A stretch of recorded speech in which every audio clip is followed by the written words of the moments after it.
Shalom, puji Tuhan. Tetap semangat, kita terus jalani hari-hari kita dengan selalu mengandalkan Tuhan, selalu mengarahkan diri kepada Tuhan, selalu bersandar kepada Dia. Kita tetap berdoa dan mendengar firman Tuhan sebagai terang hidup kita, karena firman adalah kehidupan yang mampu mengarahkan kita kepada jalan-jalan yang dikehendaki oleh Dia sendiri. Karena itu kita masih tetap belajar dengan gereja di Pergamus yang dipuji karena mereka tidak menyangkal iman, tidak menyangkal nama Tuhan walaupun dalam keadaan yang ditekan. Karena itu pembelajaran ini Bapak Ibu penting. Saya pikir menseimbangkan khotbah-khotbah atau renungan-renungan yang hanya sebatas berkat, karena mempercayai Tuhan itu adalah anugerah. Dan ketika kita percaya Tuhan, Filipi 1 ayat 29, bahwa kita dianugerahkan bukan hanya percaya tapi juga bisa menderita. Jadi biarlah kita memiliki pandangan bahwa mati syahid, menderita karena nama Tuhan, teraniaya, dianiaya karena berita Injil, karena Injil itu adalah sebuah kebahagiaan. Karena itu mari kita lihat sebentar dari Matius pasal 3 ayat 11-12. Aku membaptis kamu dengan air sebagai tanda pertobatan, tetapi Ia yang datang kemudian daripadaku lebih berkuasa daripadaku, dan aku tidak layak melepaskan kasutnya. Ia akan membaptiskan kamu dengan Roh Kudus dan dengan api. Alat penampi itu sudah di tangannya. Ia akan membersihkan tempat pengirikannya dan pengumpulan gandumnya ke dalam lumbung, tetapi debu jerami itu akan dibakarnya dalam api yang tidak terpadamkan. Yohanes ketika peristiwanya Yesus akan dibaptis, dan dia mengatakan bahwa aku membaptis kamu dengan air sebagai tanda pertobatan, tetapi Ia yang datang kepadaku, maksudnya Yesus, ini lebih berkuasa. Yesus lebih berkuasa daripada Yohanes, dan membuka kasutnya pun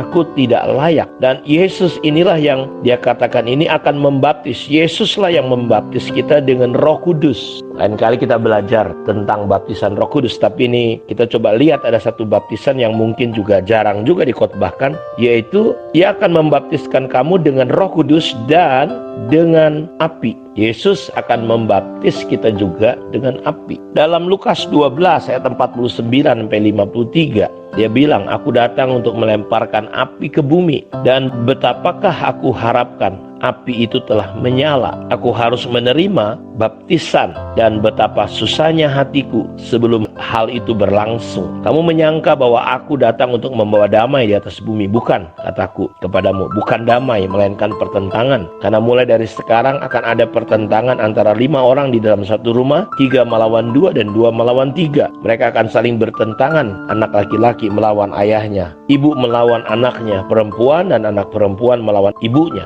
Ibu mertua melawan menantunya, perempuan dan menantu perempuan melawan ibu mertuanya. Maksud daripada ayat ini tentu bukan bahwa Yesus datang membawa kekacauan sehingga terjadi pertentangan, keributan dalam rumah. Karena kedamaian adalah ciri daripada Roh Kudus, ciri daripada Yesus, bahwa Dia datang untuk memberi damai. Dalam konteks ini itu berbeda dengan apa yang saudara selama ini mungkin dengar. Jadi maksud ayat ini bukan itu, tetapi bahwa orang Kristen akan dibaptis bukan hanya dengan Roh Kudus, tetapi orang Kristen akan dibaptis juga dengan api. Api ini bicara tentang penderitaan karena nama Tuhan. Api ini adalah konsekuensi ketika Bapak Ibu kita mengikut Tuhan dengan benar, dengan sungguh-sungguh. Ketika kita berjalan mengiring Dia, jalannya itu saudara harus tahu, jalannya bukanlah jalan yang lebar, tapi jalannya adalah jalan yang tidak populer, jalan yang tidak terkenal, jalan yang sulit, susah, sempit dia. Tapi saudara harus lihat ujungnya adalah kehidupan.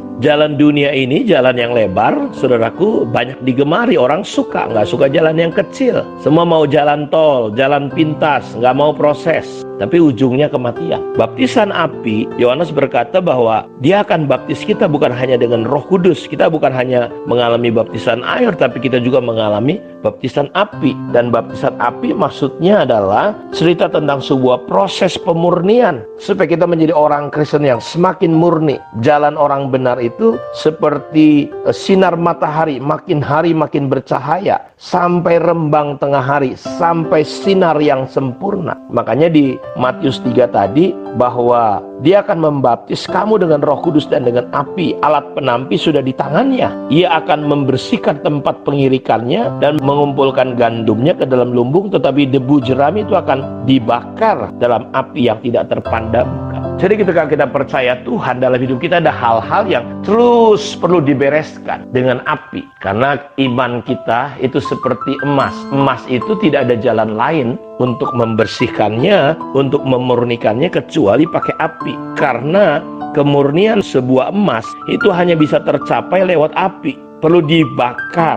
Makanya aku datang untuk melemparkan api ke bumi. Dan betapakah aku harapkan api itu telah menyala. Aku harus menerima baptisan. Dan betapa susahnya hatiku sebelum hal itu berlangsung. Jadi dia melemparkan api. Dan dia berharap kebenaran itu betul-betul membersihkan hidup kita. Dan ketika kita berjalan dalam kebenaran, disitulah saudara, orang-orang yang mencintai dunia, karena dunia tidak mengenal Allah, dia akan membenci saudara. Dia nggak akan suka. Makanya orang benar itu seperti kayak duri di tengah-tengah orang fasik, di tengah-tengah hidup duniawi ini. Kita menjadi seperti kayak apa ya, ganjalan. Kita menjadi persoalan. Coba kalau di bangsa kita ini dengan sistem pemerintahan yang korup, ketika saudara berpikir benar, berjalan benar, mengikuti ajaran Tuhan yang mengajari kita, apa yang terjadi? Saudara dianggap jadi batu sandungan. Saudara akan disingkirkan, dan itulah penderitaan. Tetapi di sini yang saya harapkan Bapak Ibu kita bisa memahami,